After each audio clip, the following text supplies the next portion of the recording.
We're going to be getting started here in about 1 minute. Just doing a quick audio test, and hopefully, y'all can hear me well. But we'll be right back.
All right, thanks for tuning in. Yeah, I'm actually about to get on a flight in a couple hours to Token 2049, so pretty excited. But for now, I got scheduled to show up here with y'all and work on cloning Calendly.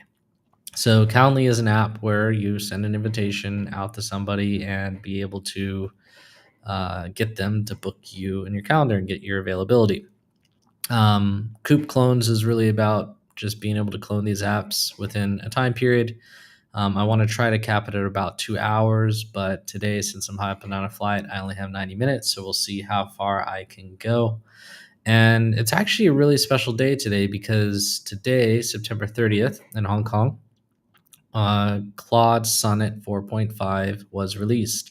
So I use Sonnet all the time, Sonnet version 4, and it's by far my favorite model so far in terms of coding. And I'm very curious how 4.5 is doing because I really haven't had time today to check it out. So we'll start off by doing a brand new project from scratch, get Sonnet 4.5, and see how it goes. The second thing that's pretty awesome today is that I am on a Cursor Ultra account, which has early access to the new browser features that Cursor provides. Now, that's exciting because Cursor could launch and take over a browser. That means that when Cursor's coding things, it can actually take screenshots, see logs, and do everything. I used to have this kind of set up already with browser tools, but it seems like they've kind of streamlined this. And again, it's in early access, so we'll give that a shot. The last thing that will be pretty unique about this stream is that I also have access to the new agent UI. I don't think this is out yet. I think it's an early access feature that Cursor has, and it really gives you an entire new view of like how you can code with Cursor. So combining the website, launcher and the agent view, we're going to be coding in a very different way today. So I personally haven't used too much of the agent mode because it did show up with some bugs about a week ago. So I paused on using it, but we're going to go ahead and just give it a shot today and see how that goes. So with that said, I am co-hosted with Natalia today, who will be watching the chat. So if anything does come up, feel free to ask questions and she'll inform me and I'll try to cover it as I go through. But otherwise, let's just dive right in, listen to the tunes as I try to crack out cloning Calendly. And in this episode as well, instead of me normally just coding, I'll try to talk out loud about my thoughts on how I'm going to clone it and see what's actually possible as we go down. So let's do it. Boom. So hopefully y'all can see my screen now, and we're going to just dive right in. So what I'm going to do first is actually open up Chrome, which is in my other window, and we are going to go to GitHub. So on GitHub, on my profile, I actually have a standard project I like to start with called, go to repositories. We have the Cloudflare AI mono repo template. So if I create a new repository, I could just call it Calendly clone. And I'm going to use the template for the mono repo.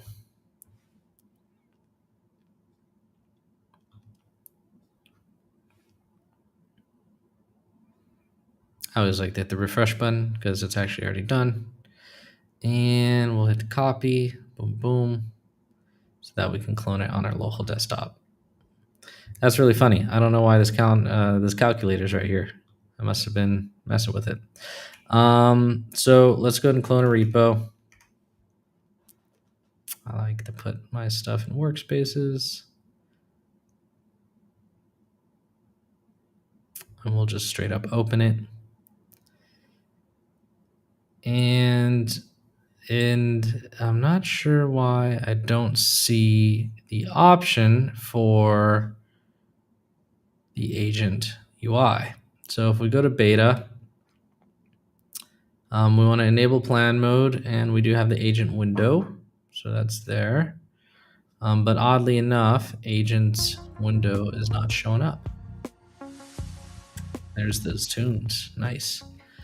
So yeah, we'll just go straight into it, like see if the agent window will show up as I start prompting things. But usually at the bottom left here, there's an agent's window that you can choose, and then you'd be able to do it. So let's see what happens after I kind of get into this.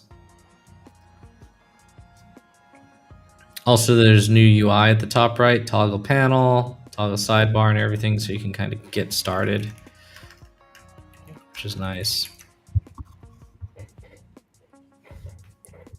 Always got to start with the packages first.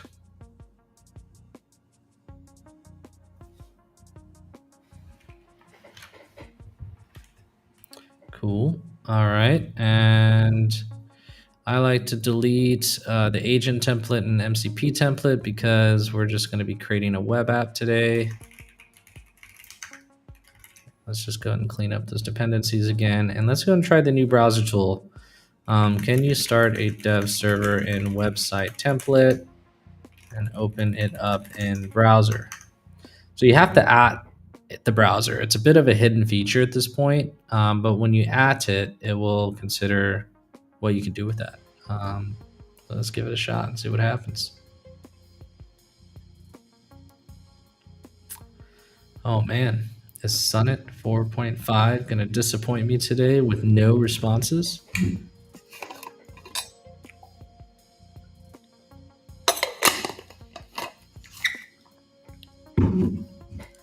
Yep. Oh, there we go. It seems like I was queued for about 10 seconds there.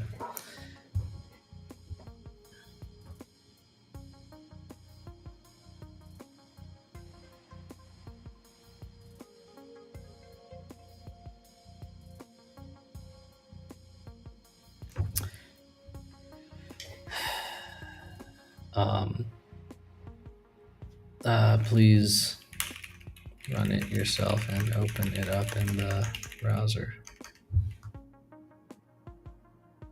I think because it was delayed for so long, it just didn't do it.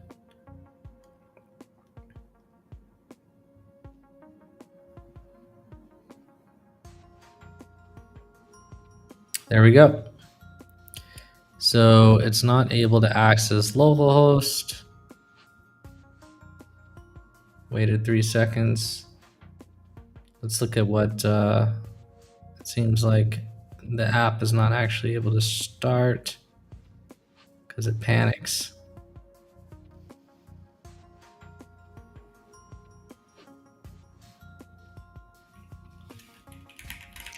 Which is odd because we've already updated the packages.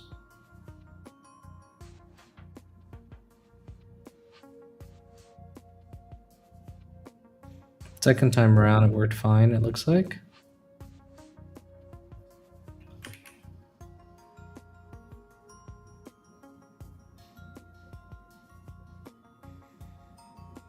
You know, it's funny, it might actually be because I'm running something else on localhost, so we'll see.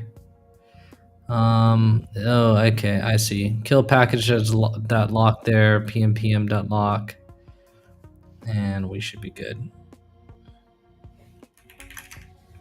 I noticed there's a duplicate of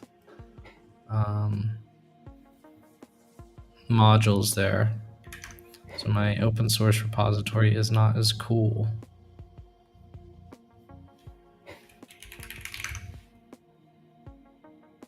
There we go, 3001.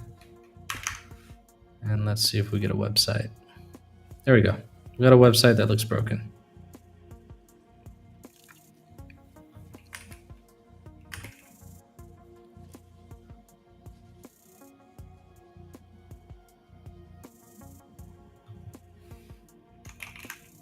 So let's go and restart this process and try again. Dev server and packages website and access it with our browser.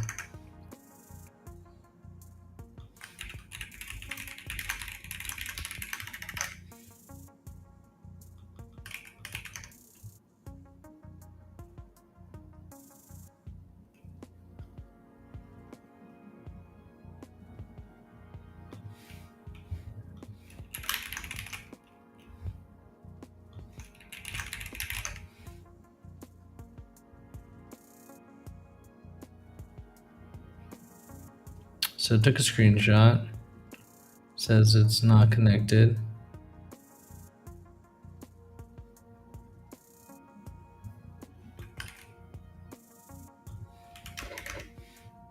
Maybe it's because I had the browser tool already in. Or maybe it's because I closed the tool. So, yeah, early access bugs, guys. Unfortunately, let's just give this a kill and try one more time.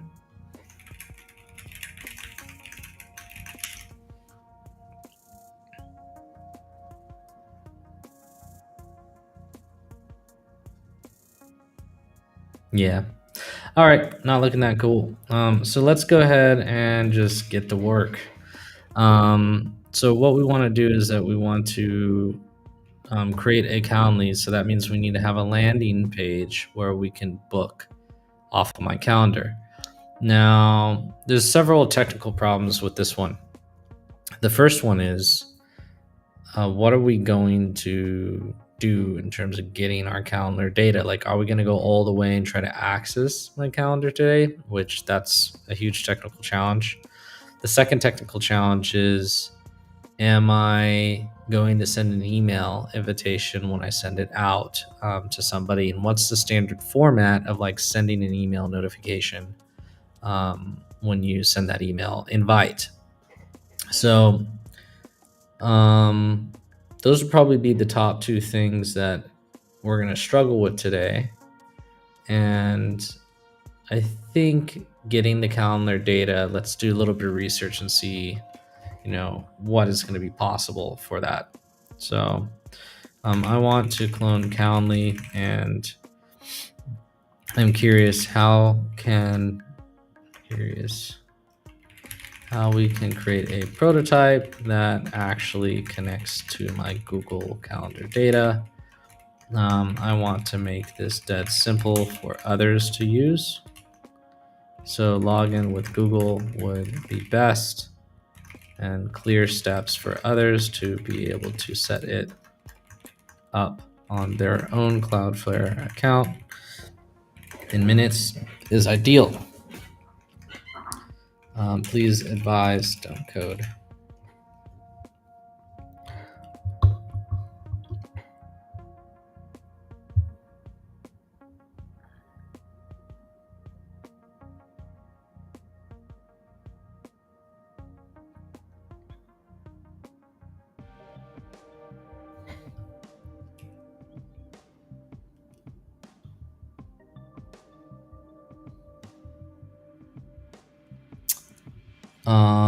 What are the steps for setting up Google OAuth 2.0?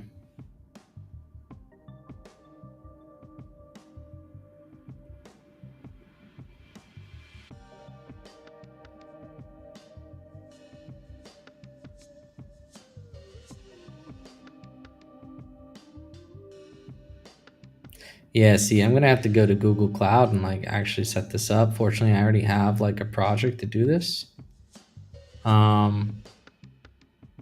So yeah, let's just dive right into it and make it possible. Because this is gonna take some time. So for other people that don't have a Google Cloud account, you are gonna need to create one. I'll go and do it in my Zava test environment that I have right now. Right.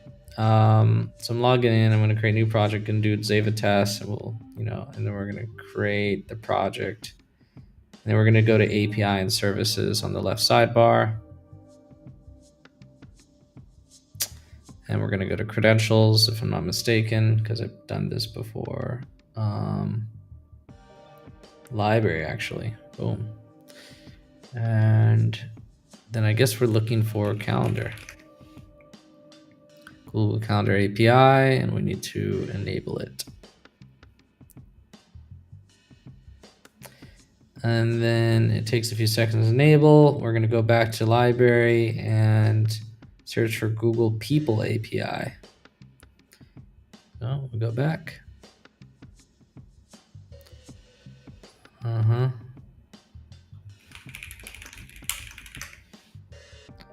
we're going to enable that one.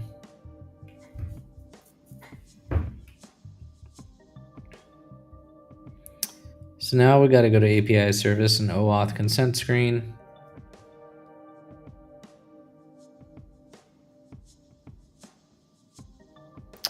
And from there, we're going to go to external and then create. I don't see external, so select external unless you have Google Workspace org and create user type.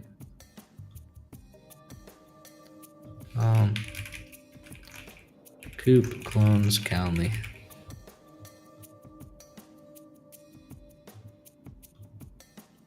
External.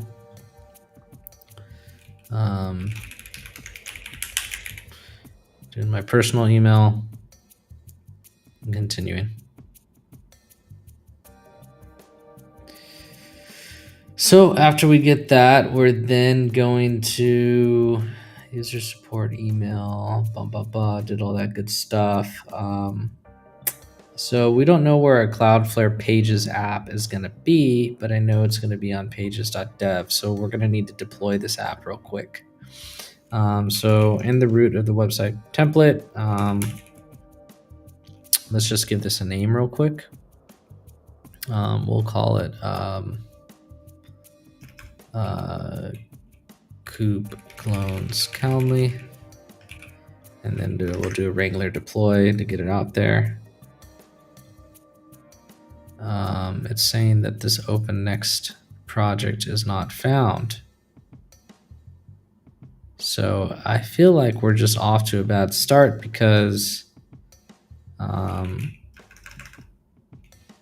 the project is just not really developed and set up correctly. So what I'm going to quickly do is I'm going to go to Open Next, and I'm going to just get the latest Open Next project real quick.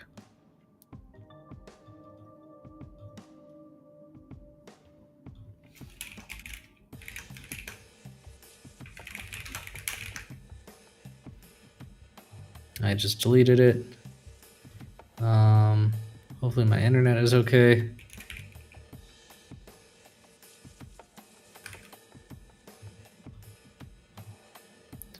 And we're doing this one.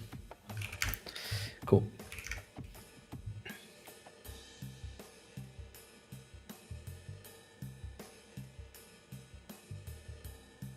We're going to do TypeScript, ESLint, yes for Tailwind, yes for Source, yes for App Router, yes for TurboPack, and that's everything.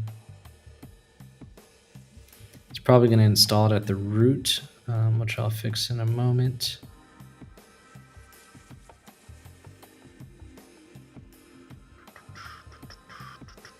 While that's going on, we need to create our credentials. So as you can see, I am multitasking. So go to Credentials API, Credentials, Clients. So if we go back to APIs and Services, we can go to Credentials, and we can do Create Credentials, and I think it said Client ID. Yeah, well, Client ID. It's going to be a web app.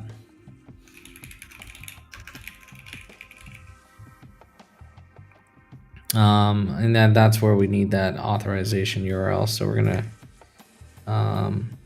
gonna deploy this in a moment after I rename this. So delete, rename my next app to Coop. Let's just go Coop Clones Calendly, and we'll do the Wrangler update.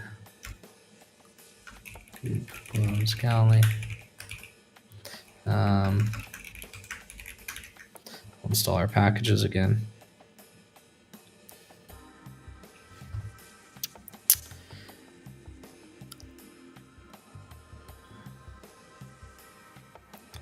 And then we'll deploy.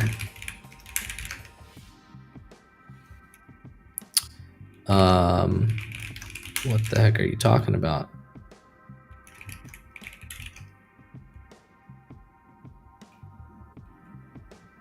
So same error as last time. I'm assuming that you need the build first, which wasn't. You see the Open Next.js here build, so it shouldn't actually have a problem. Very odd. No project was selected for deployment. So let's fix it.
You definitely don't want to do that.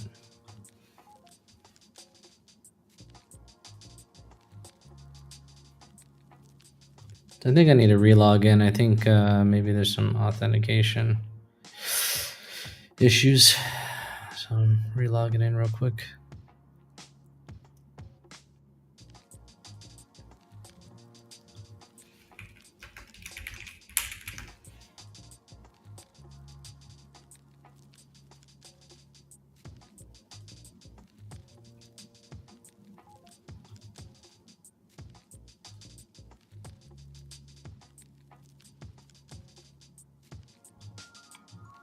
On my other screen, it's like kind of just stuck trying to submit.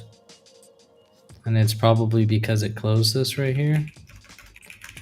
So I'm just gonna rerun it.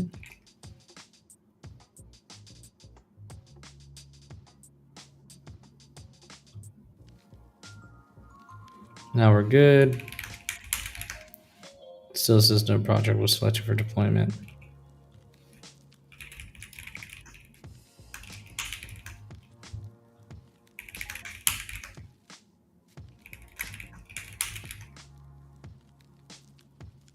Ah, this was a funny bug. So pm deploy has its own type of command, and yeah, that just, I mean, we just got owned by it pretty much.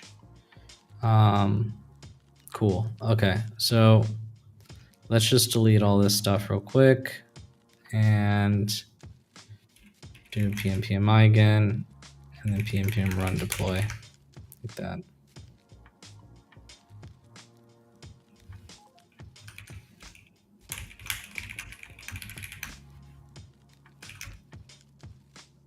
There we go. So we got some errors. I just copy and pasted them into the AI to see it while I am looking into it.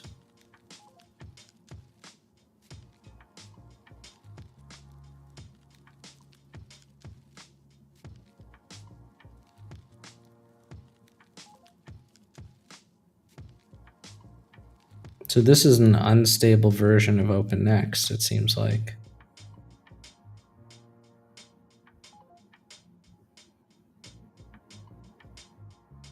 Oh, we definitely don't want to downgrade to Next 14.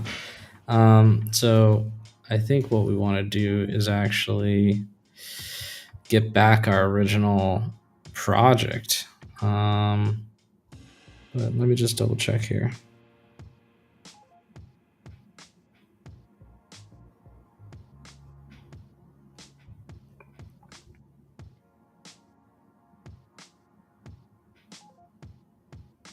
Image optimizer. Feels like there's some routing that it's just broken.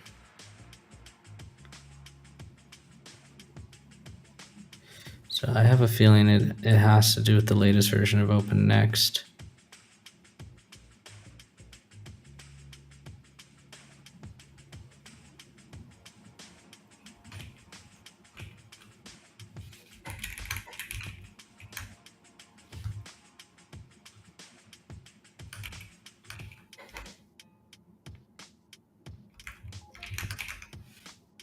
See if there's a latest version for it as a hotfix.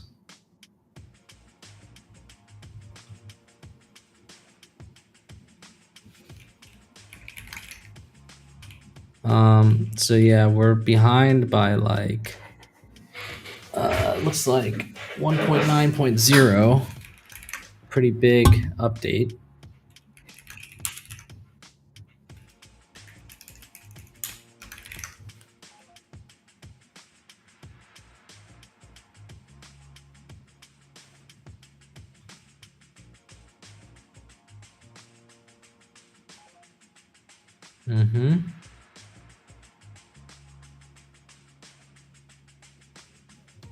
I'm gonna try updating next as well.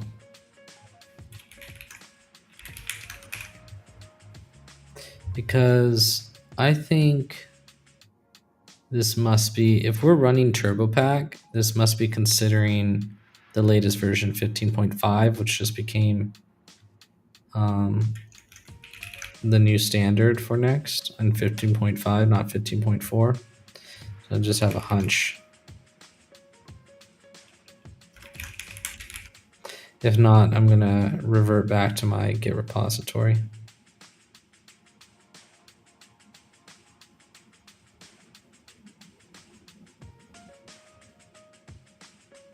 Yep. Okay. So we're just gonna kill this and revert. Git reset hard. And then we're going back into the website template. We're going to try to deploy it. Well, first we got to reinstall everything.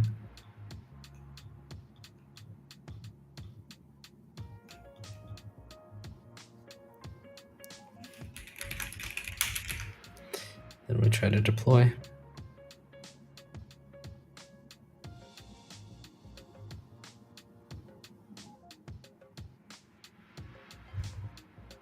Yeah, we're just in a really bad state.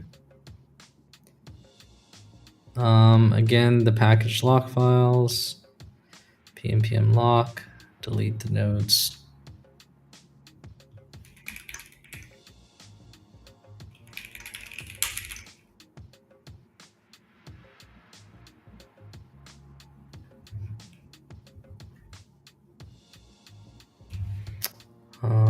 Yeah.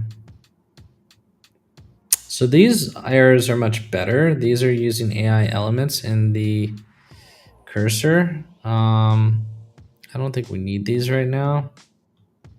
And this is ShadCN, which I would prefer to keep if we want. Just go ahead and run a build. At least we have a much better error now.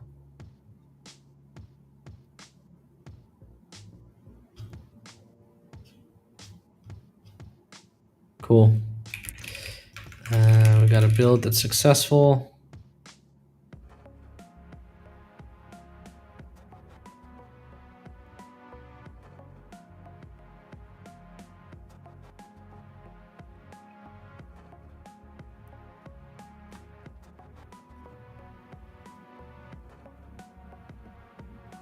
Cool. I think we finally got there.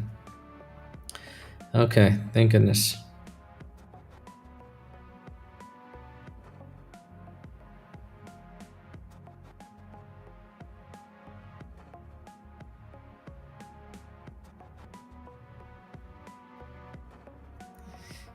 It is called My Next App, unfortunately, but let's just go for it. Let's try again. Open up with my browser. See if it can actually use the tool before I just confirm it myself.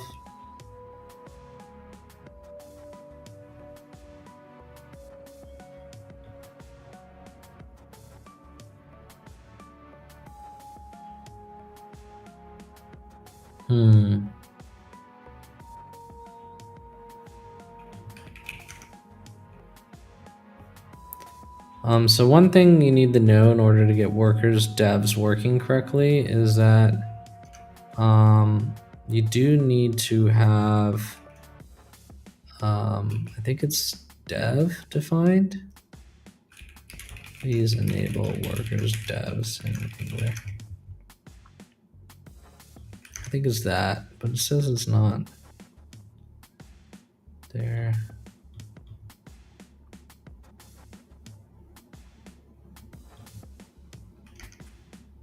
Is that it? Okay, yeah, maybe. This is getting validated by this config schema, so I would trust it.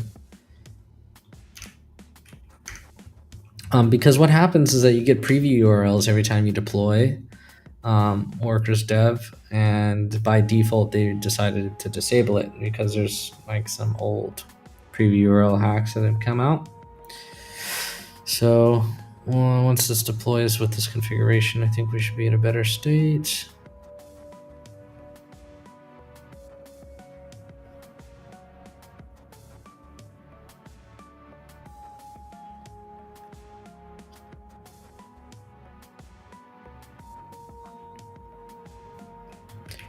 All right, we refresh.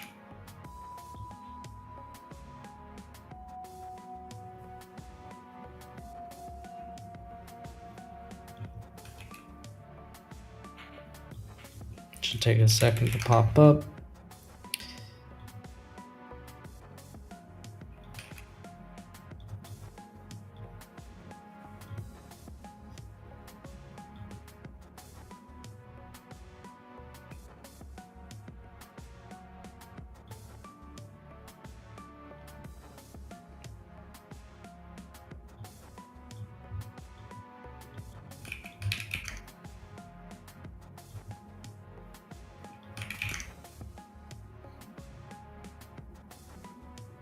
Hmm. Well, I mean, another thing we could do is actually make sure that it runs locally before we get into that.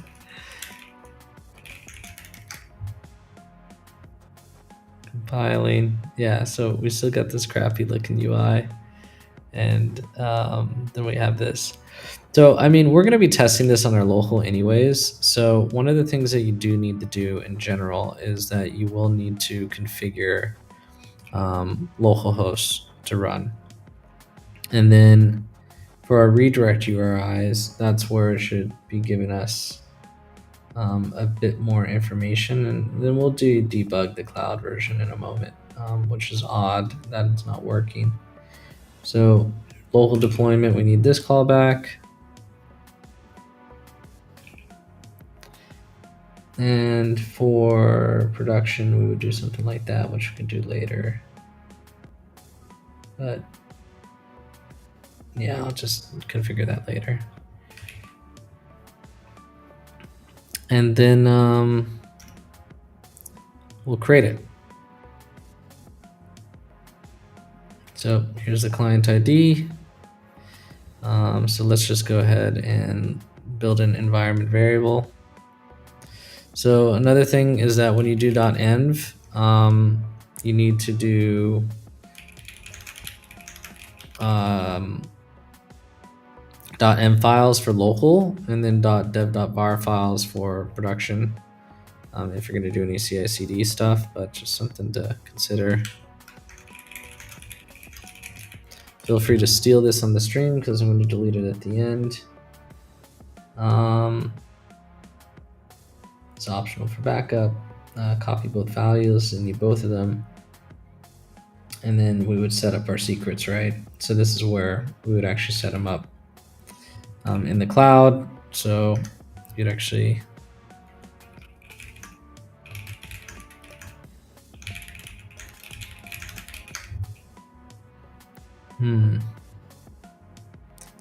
I mean, our environment is so messed up right now. I mean, it's really bad. I'm wondering if it's because of Node.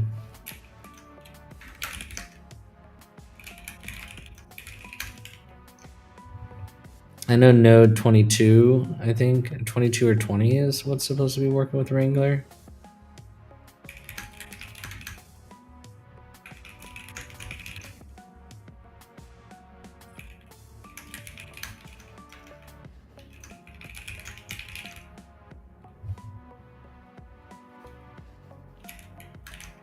I mean, npm is just not even working.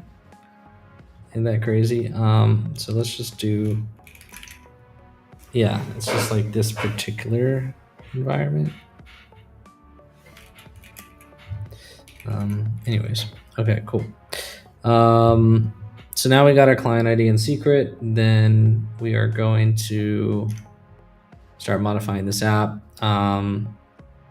So the first thing that we're going to need to do is set up, have kind of a setup when you do it, and then we'll have a URL that people can access, but nobody else should be able to access the admin functionality. So I think we want a setup state, and then when you're setting it up, you would then go and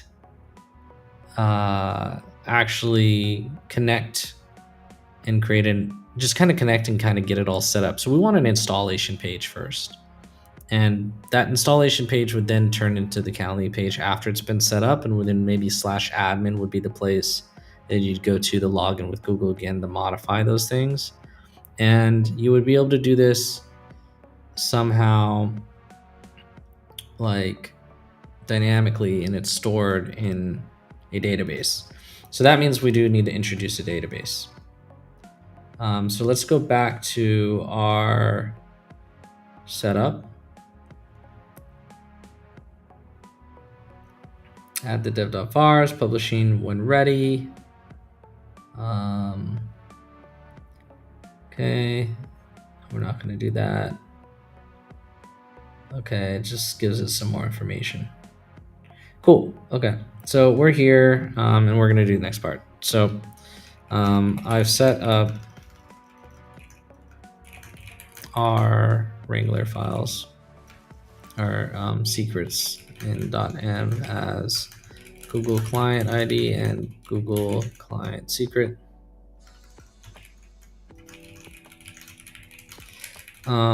I decided we want to design the app to have a setup experience at the beginning where we connect our Google account as an admin, which if the app is not set up yet, we would always prompt the user to do this. So let's have a nice setup landing page to connect your admin account and set up your calendar. One of the things that you set up is like when are the areas that people can book you in Calendly. So like it sets up between like 8 a.m. to like 9 p.m. So that's the only feature that we're going to create. After connecting my credentials, I want to be able to set up my availability and my availability from 9, from Monday through Sunday, and what time ranges. Let's make it a little more advanced. I should be able to add multiple time ranges per day. We want to use ShadCN and come up with a sleek design color scheme that is unique and makes this app not feel AI generated. We should store this admin config in a Cloudflare D1 database, thus create migrations in /migrations file, and add to our dev server run command to automatically run dev migrations after. Please plan and ask questions, do not code. And let's add a plan document to the root of this repository so we can keep track of what we are doing. Okay, so that was a lot. Again, Sonnet 4.5. There actually is a new plan setting in Discord in Cursor right now. So as it's kind of doing its thing, I'm kind of curious if it's gonna try to like do anything new. But I personally don't know what this beta plan mode is. So there's questions and clarifications, single admin or multi-admin, one single admin, re-admin authentic re-entry, when a user user can go to /admin to re-admin auth in to edit settings. 3, shit man, lots of questions. Should there be a settings page to modify availability? Yes, on the admin /admin page after the initial setup. 4, time granularity.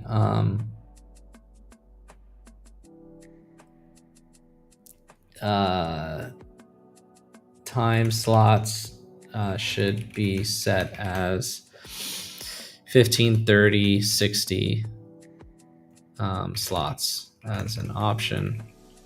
And yes, the example time granularity looks good.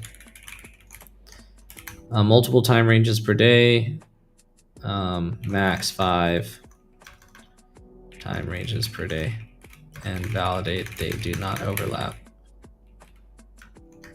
6, time zone.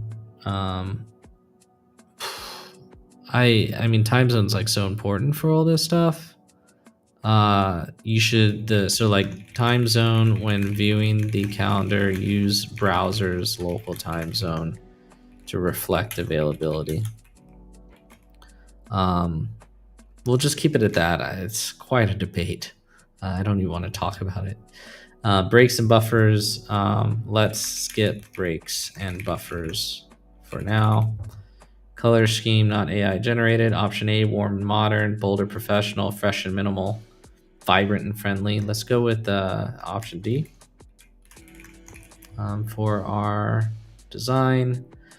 Setup flow, welcome, connect Google, configure weekly availability, preview confirmation, and then complete redirect dashboard settings. 9, let's skip step 3 for the sake of time. And on step 4, let's make sure to have a nice share link so the user knows how to share the user landing. Migration strategy, we're going to be using SQL files or TypeScript. 10, we are using Wrangler migration folder strategy. Research it. If you don't know it, we're using OpenNext for Cloudflare. 11, envars will be in .dev.vars and .env since we run purely Next when running development. This is something a lot of people run into issues with. Let's check out the schema. We have admin, Google ID, email, refresh token, time zone.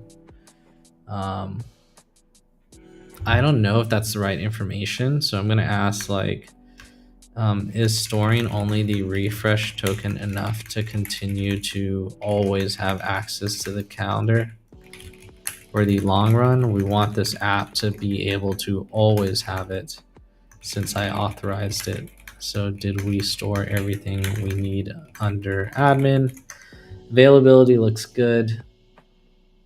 Admin ID is weird though, because there's only one admin, but I'm just going to keep it for now. It looks like it's flexible for multi-admins. App settings, we got primary key, JSON, setup complete. I mean, I don't know what app settings is. So what is app settings for? And then 13, correct. 14, use a 14 setup page will be the root page, and then and then when it is successfully set up, it shows the booking page for public users.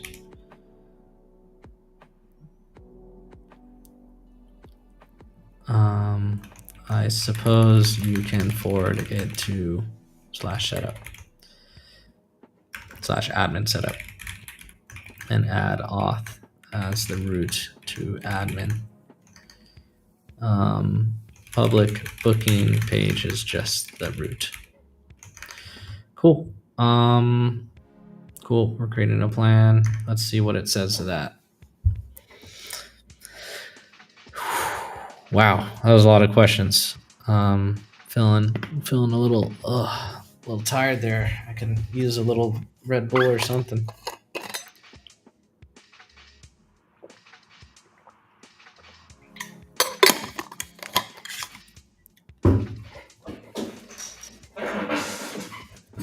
So refresh token encrypted. This key is in place for long-term access. Access token valid for 1 hour. Got it.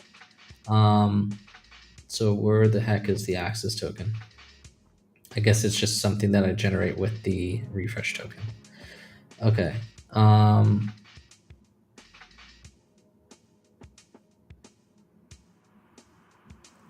it. Okay. So just so you guys know, it expires after 6 months. So that's of inactivity. So that's really nice. Admin table, record setup complete, etc. For MVP, we don't need it. Determine app state by checking admin table. Correct. Yeah, I thought we didn't need app settings. I thought that was some crap.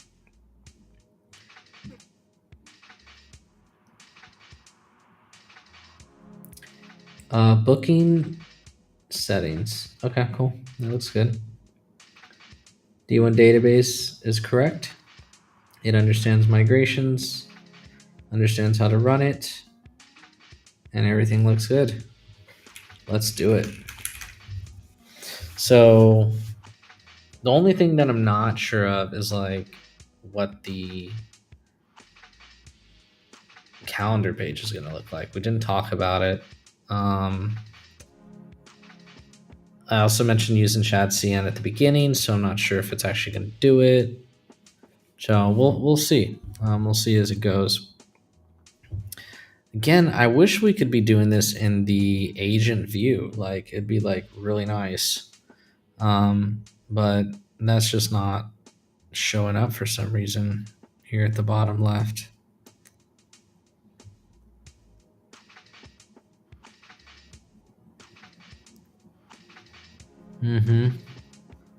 Maybe if I just no, you don't want to do that. It doesn't want to do it for me. Sad days. Oh wait, you can toggle the sidebar with this. Oh, what a, still not cool. So this plan document is going to be pretty big. I've been hearing people have been liking these plan documents. I personally don't use them that much unless if it's like a really one-shot app that I'm trying to take care of. There's tools like Taskmaster that helps like really organize like GitOps planning, which is really nice.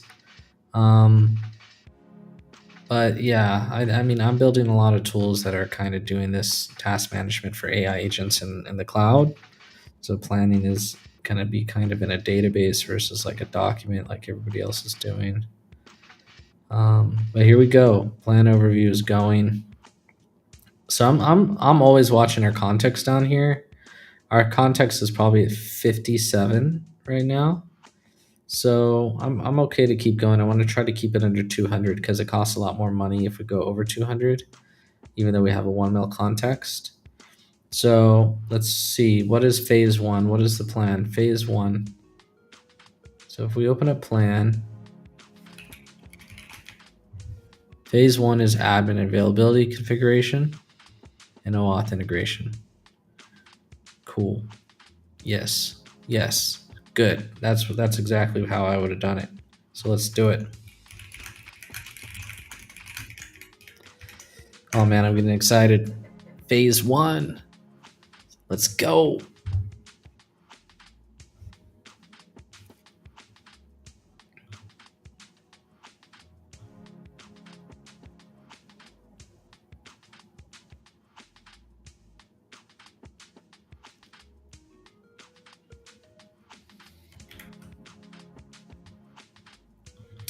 So as that's going, I am gonna see if the cloud version like is just not happening.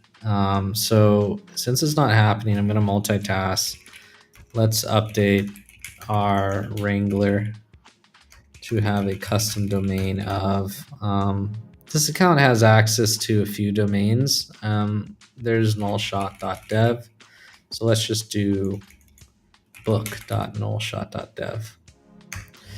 And I think that will like at least get us into a better state to have a dedicated domain. And I can tell this is wrong. You can't do wild flags for custom domains. You have to just do that. So I'm going to comment this out for a second and deploy it.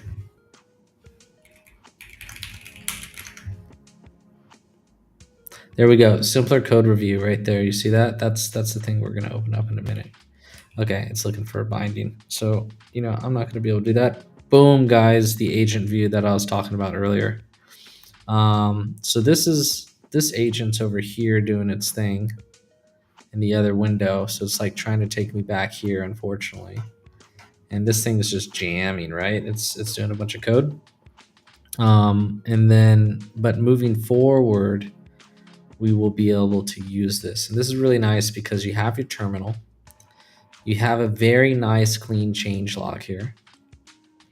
And you could also enable source control, which this is a new thing that they just added on the right side, which is just very helpful because for a user who's just reading code review, it feels a bit hard to like, okay, well, I want to look around at some code. I want to understand it more. So you kind of get into this mode where you want to look at your files and you want to kind of jump around. And if you're not using hotkeys to jump around your files, it doesn't feel right. So the next task that I do get running, I will try to run it into this mode because it is quite nice. Um, and it feels like the future of like how you would code, because you saw I was multitasking, so I have things I want to do here, and I could just hop from like window to window, right? um and yeah, so this is what I was trying to find, the hotkey. It looks like the at symbol. Is that what it is? No. But yeah, like you can quickly search here. It looks like open files E, command E. And it's just not working for me because my keyboards have been funky. And I mean, the only other like feature request I would really like to see is that I would want to be able to add a browser like here. And because when you set up your environment here, it like recreates a different terminal. So if I do like a terminal here and I go over here, well, actually, no, it looks like it's not recreating a different terminal. It's the same terminal. That's unfortunate. But I wish it would give me like a unique terminal and a unique view for every single one. That would be quite awesome.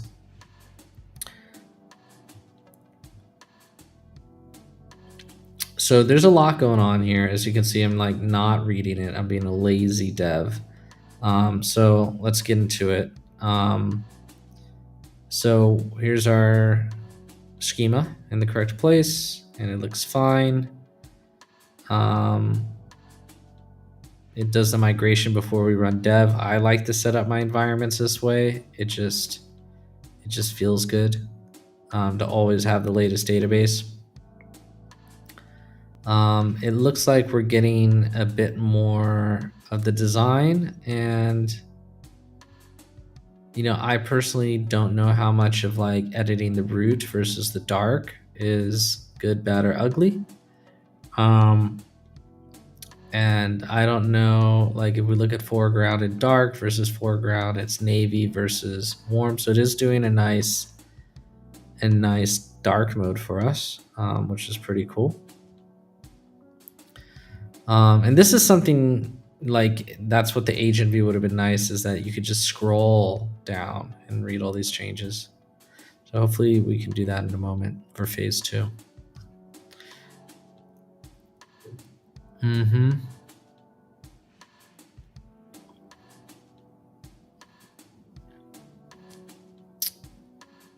Yeah, it looks nice. Looks fine.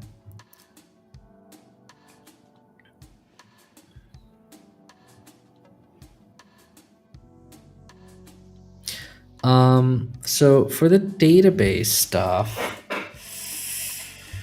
yeah, I mean, you can do that. That's good. Just logging an error. I just don't know why it's. I think the syntax is just incorrect. I don't think you can talk to the database like this, which is why this is all showing wrong. I'm going to go ahead and install our dependencies, see if it helps. But I'm pretty positive this is not how you talk to D1.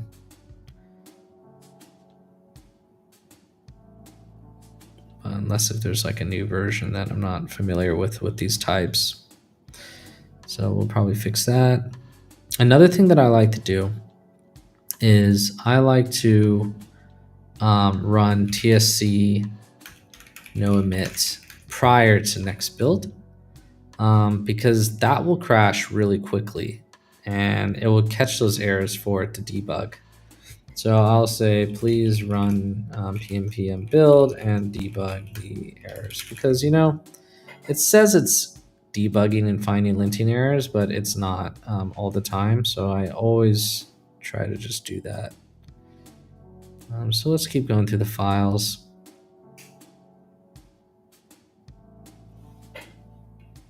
Okay. I'm not familiar with Google OAuth. I think this wrote a authentication system from scratch based on what I'm reading here. And it does have the callback route. Yeah, it does look like it has written this from scratch. So, I mean, I probably should have been a bit more clear that maybe it would have been nice to use something like NextAuth, but it's okay. Like, we could just do that. This gives instructions for setting up stuff for people who want to read it in the future. It's been updating, what's been going on. I always block it from running pm build because sometimes it breaks my dev server right away. So there it goes. It found all the TypeScript, errors that, we were running into that I flagged. Another way to like quickly fix it is you could just highlight and do quick fix with AI, or highlight and just fix in chat. Yeah, just something, that I prefer to just do TSC, because TSC will give you all the files across the entire project. So now that it's going to run the build, it looks like it still has some sort of D1 database issue. Because this one right here is a string. So we need to generate CF type gen, right? So one of the rules that I like to put in my files is like run CF type gen, because this is going to generate all the files that are needed in Cloudflare env, and you can see the database hasn't been added yet. And so it's going to be like, oh yeah, you're right, forgot to generate that. And see, yes, absolutely. And then you'll see it pop up right here. We got our secrets and we have our DB, and that's going to solve that problem. Again, it's better with like rules files so that we don't run into these little issues. But since I've played with OpenNext a lot and everything, it's just been much easier to, for me to memorize it off of a fresh project. But you guys might have ran into a bit of a hole there, where Cloudflare is just not familiar with generating that. Sorry, not Cloudflare, but Summit is not familiar with generating the CF type gens, because everything aside from this, like the entire types file is bundled up in here. Very unique.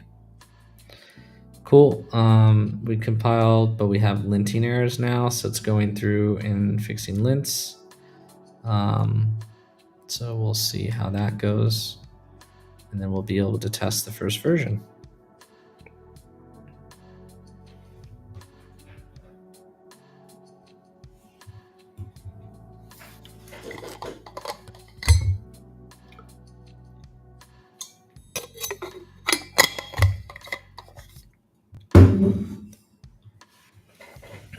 I'm pretty sure this one's going to run successfully, so I'm going to kill my dev server and get ready to start it back up after a successful build.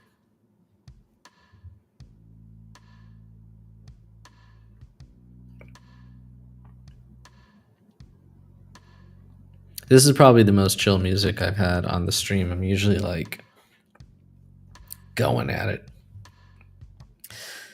All right, cool. Here, so it looks like it just converted everything over to this view now. So now we're like in Happy Land.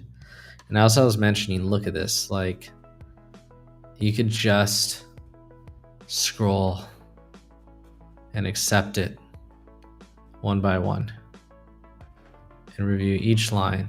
Consume, right? It's quite amazing. You'll lose your terminal, so you can toggle the terminal at the bottom here, and then we'll go back to packages / website template and run the dev server. So there's the automated schema creation. which is migrating the database like a local database for me. And here we are, we're in localhost. So, oh, hey, here we are. So welcome to your scheduling platform. Set up a calendar in minutes. Here's a USP stuff. Warm and vibrant. I don't know, like it's not fun. Okay. This button doesn't look good. You know, I'm not like too happy with it, but let's focus on this. So we're missing the client ID. So pretty much, I'm pretty sure it's not picking up the correct client ID because when it generated the .env file, it didn't really cross-check, are we doing the right one? So Google client ID, Google client secret. No, it's correct. And it says using vars and .env.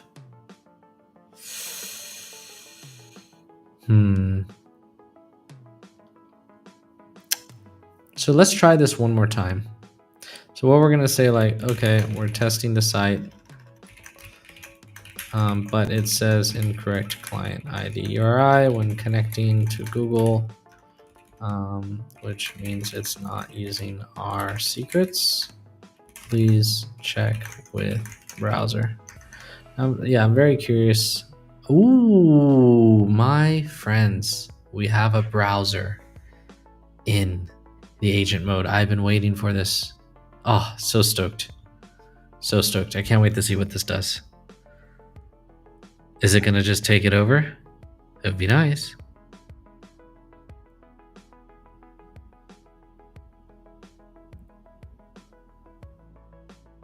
Ah, dang. I think maybe, yeah, it just, you just think it just navigated there.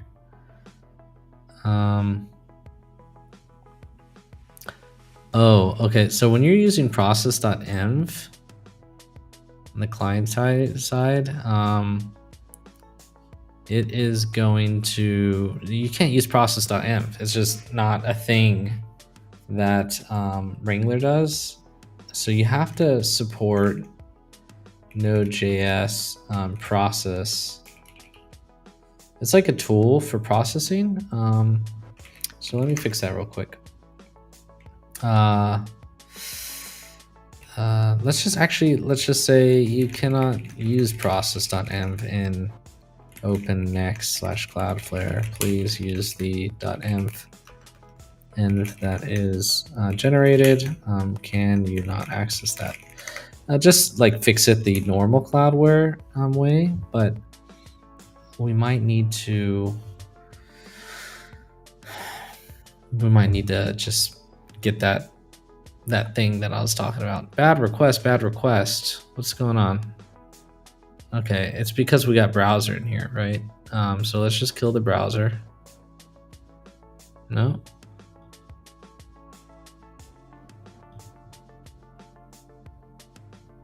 So I'm just banned. You know, it's super silly. Sometimes I just like to just try another chat. So let's look up what I was talking about. So Cloudflare process env flag. So the reason why I'm getting this is because this is not a normal Google browser. This is another one.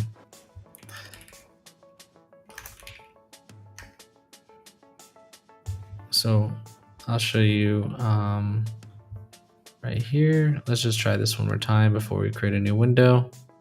Yeah, it's just gonna, we're just in a bad state. So new agent. We had a bug in our previous chat.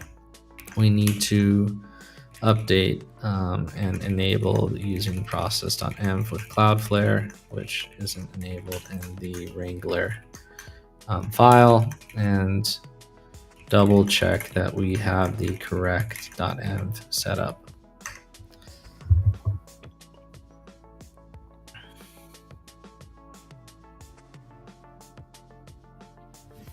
So it's still like doing that. How to enable next Cloudflare workers to use process env. I'm looking on my other screen. I'm using Perplexity for this one. It's this one right here.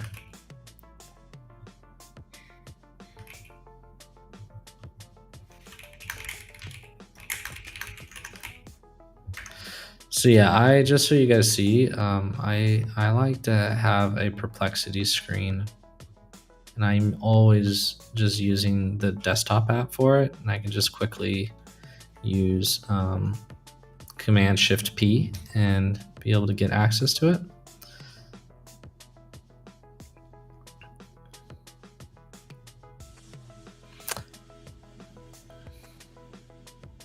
So it's suggesting using dev.vars. I mean, I'm pretty sure that's not what we want to do.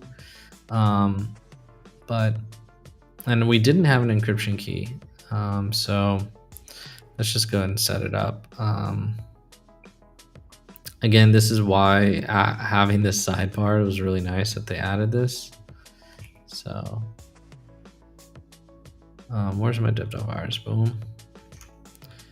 And we're gonna set those two, and Coop is cool. Is the key.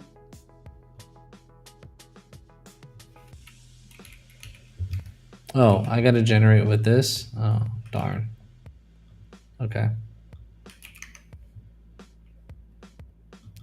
So sad. I thought I could have like a basic key, but I guess we'll use a cool key. Okay, that's looking fine. So let's just go ahead and rerun dev. Make sure it's not running. It is running, so we're now running on 3001 because the terminal over here had it still running. So let's just kill it. And we'll go to 3001.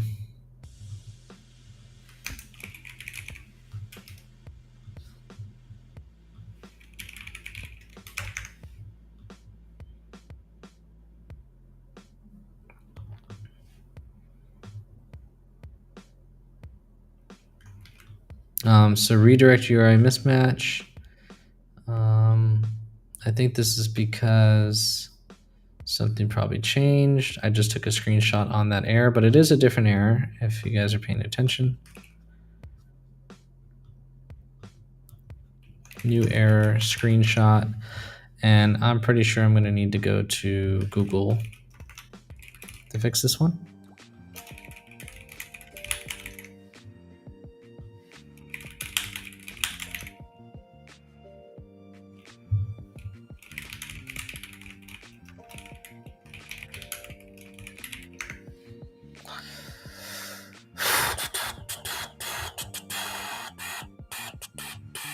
So underneath credentials, we have our app, and we're gonna. Oh, it's because we're not on 3000, right, folks? Pretty important port. So we're just gonna rerun dev here on port 3000. It should give us a better answer. 3002. Oh. All right. So one of the things I like to do, one of the features, is kill. Oops. You can. Oh no. The command in the terminal doesn't work. Feature request. So you can usually type Command K here. You can't do it. So I'm going to go back over here. Command K. Kill all processes on 3000 and 3001. And it generates the command for me. So we need to bring that feature over to the beta of this. So something that they haven't brought over to this new terminal view here. But early access, I can't complain. Can't complain. Okay, we have something running on 3000 now. Let's try this again. Go back to 3000. Boom, boom. Life's good. So we're connecting our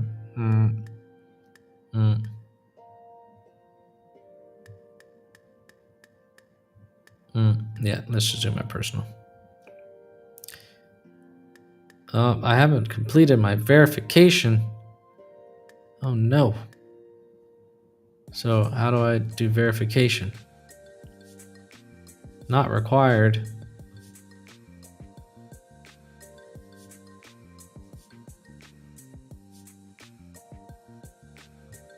No. Has not completed. The app is currently being tested. Can only be accessed by developer-approved testers. Okay. So how do I become a developer-approved tester? I just tried to test the app and cannot access because I'm not a developer-approved tester during the approval process for Google OAuth.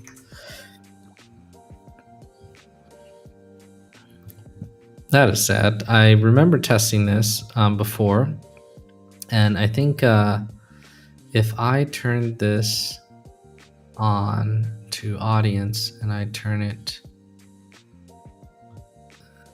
to testing,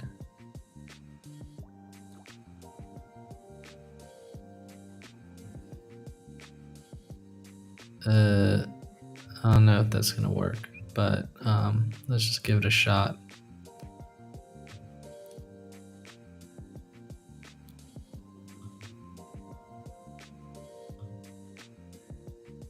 Okay, cool. We got it. Yep, this is what we want. Oops. We're gonna do it again. I'm gonna not go to safety. And I'm gonna continue and I'm gonna make sure, oh.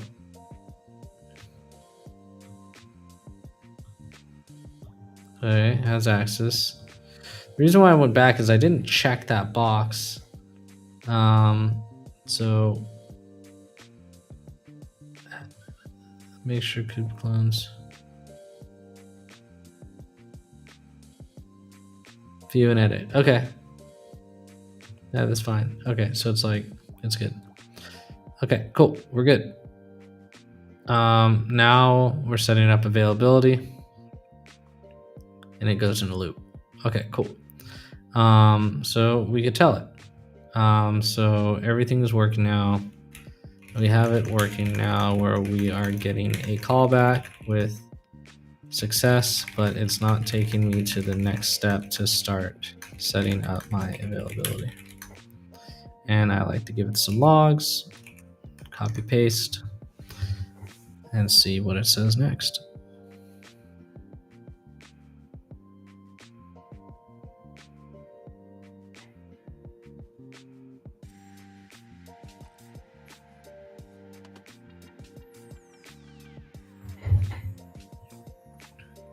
I'm liking the screen. There we go. So now it has this new step availability. We'll do 30 minutes. 9 to 5 sounds good. Not on Sunday though. We'll just do Monday and Tuesday. Guys, I'm not happy with this design. I'm not sure how you guys are feeling. But I'm gonna go. So it says I'm set. Let's preview the booking page. It still goes there and copy. So we're good. Okay. So this works fine now. We are ready for stage 2. That when the app is successfully set up, we should have a working booking page. etc. Okay. So context is at 7% since we reset the chat. I have 12 minutes and I'm gonna have to log off because, I gotta get on my flight. So we're going to stage 2. We're gonna see how fast this thing can go.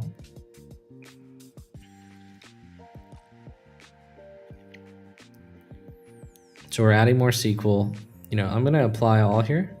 And I'm gonna show you guys how it looks like when it just goes, The thing is, it would have been nice if I committed all that before we did this, but it's cool. So here's pending changes. We have another migration, right? So what we're going to want to do is we're going to want to kill this app somehow, which I just am really like, I broke my keyboard where I can't kill apps. It's so sad.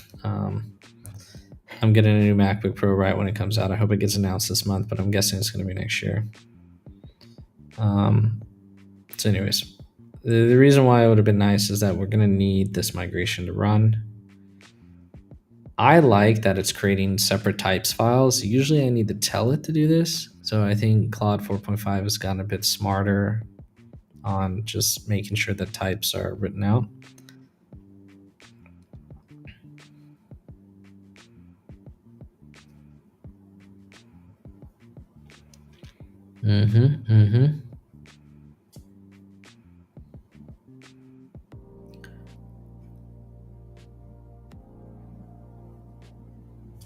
So again, you can kind of just like keep as you read it.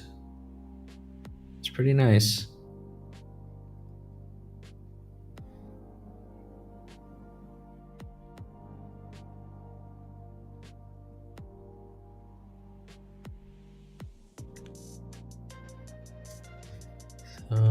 Sometimes I forget to keep as I'm reading because you just kind of want to scroll. It feels like you're scrolling on doom scrolling.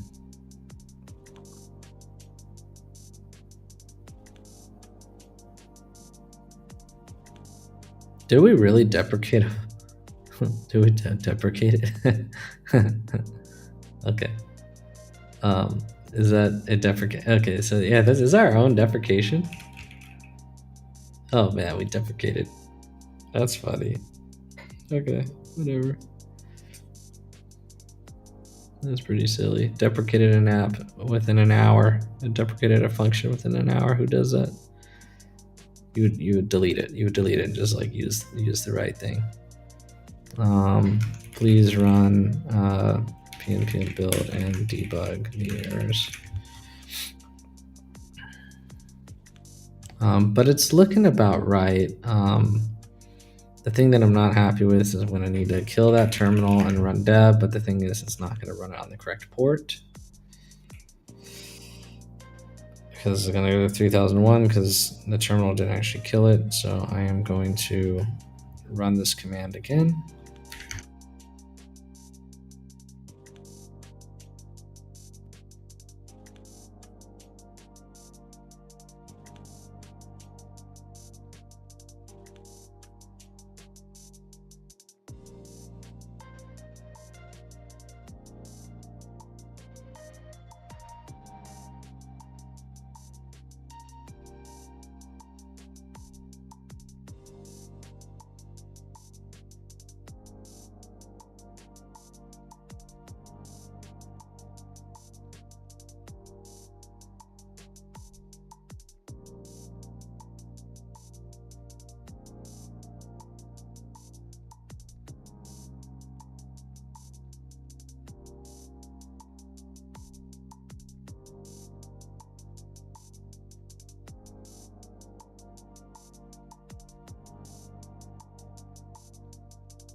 think that might be okay. Cool.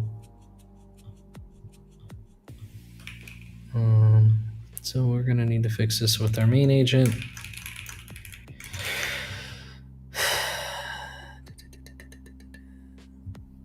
It says encryption key environment variable is not set, but you know what, homie? It isn't. I know it isn't because they don't use dev vars, man. I told you.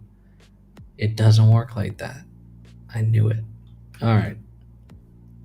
Let's do it again.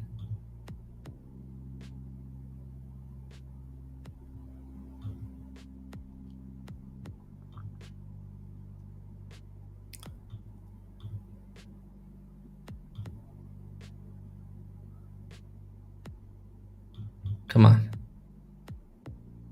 Ah. Yeah, definitely something wrong. We're gonna reset the process. We're gonna look at some logs.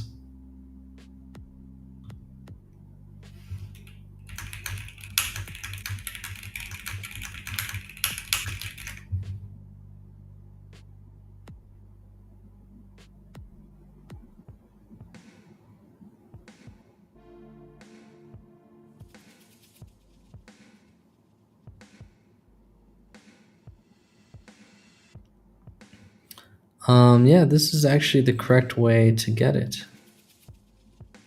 The refactor you are doing using Cloudflare context is correct.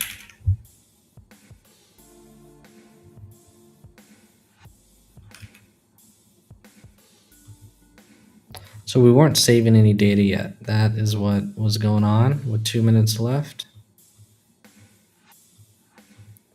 I might go over just a little bit and potentially miss my bus. See what happens. But yeah, it's essentially just a little off. So we needed to refactor and use this m.db here.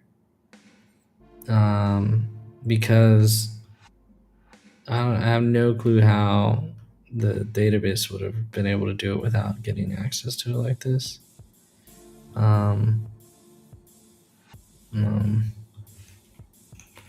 I'm gonna ask it run, please run tsc no and debug.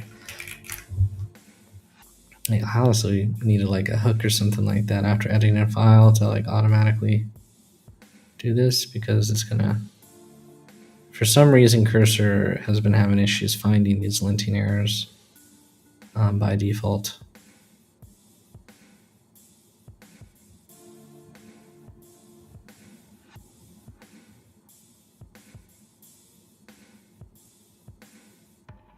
I mean, we don't want to do that. The D1 database is in the env and is there already in Cloudflare. So now we're going down like crap lane.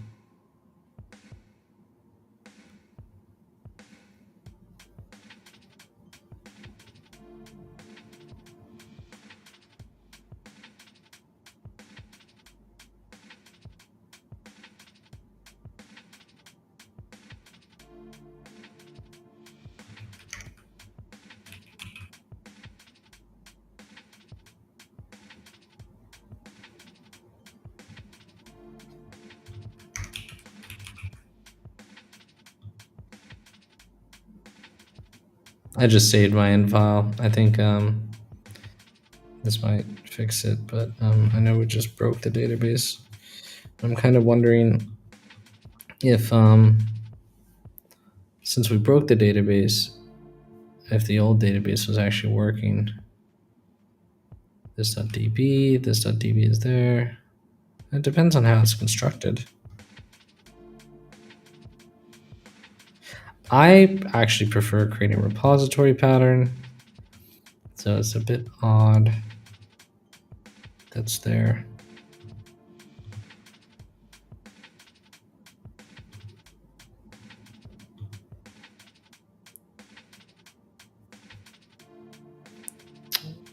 Okay. Now we're just going to, I gotta pay my invoice. No. That's super silly. um, my invoice, I guess, just bounced or something like that.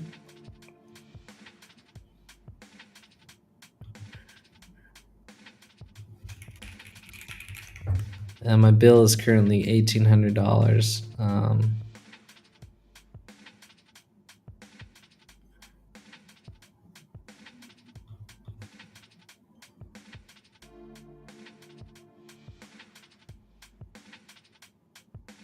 So, yep, I think you may have unpaid invoice. Please check your billing settings. This says there's an open invoice for $0 that needs to be paid.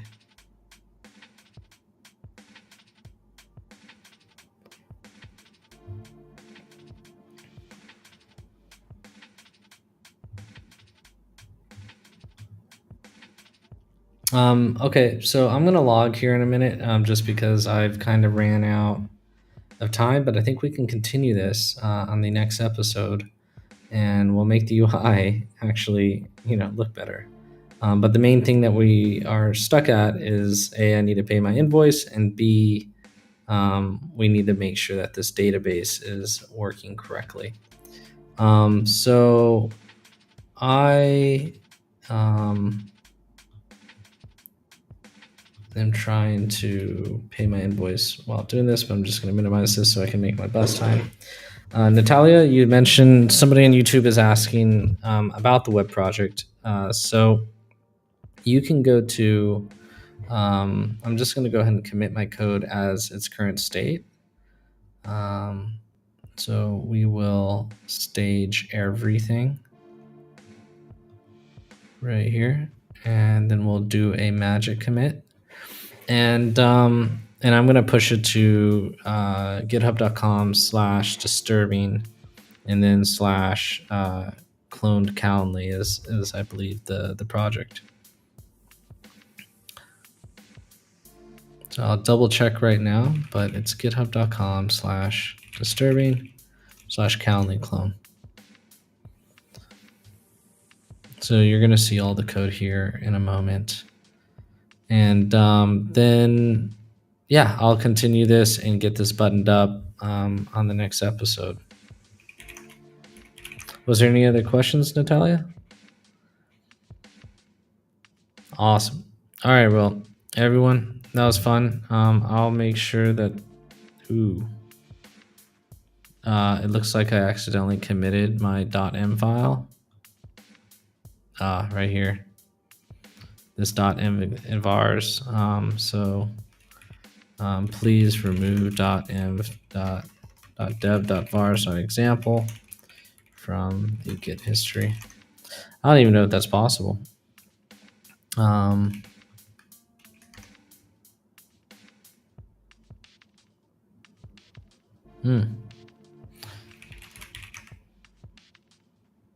Yep, I'm gonna need to fully get this.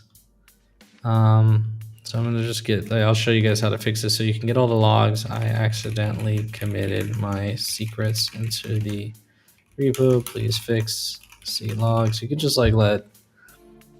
Oh man, I forgot. I gotta pay my bill. So silly. All right, guys. Have a good night. Peace. We'll see you guys sooner than later.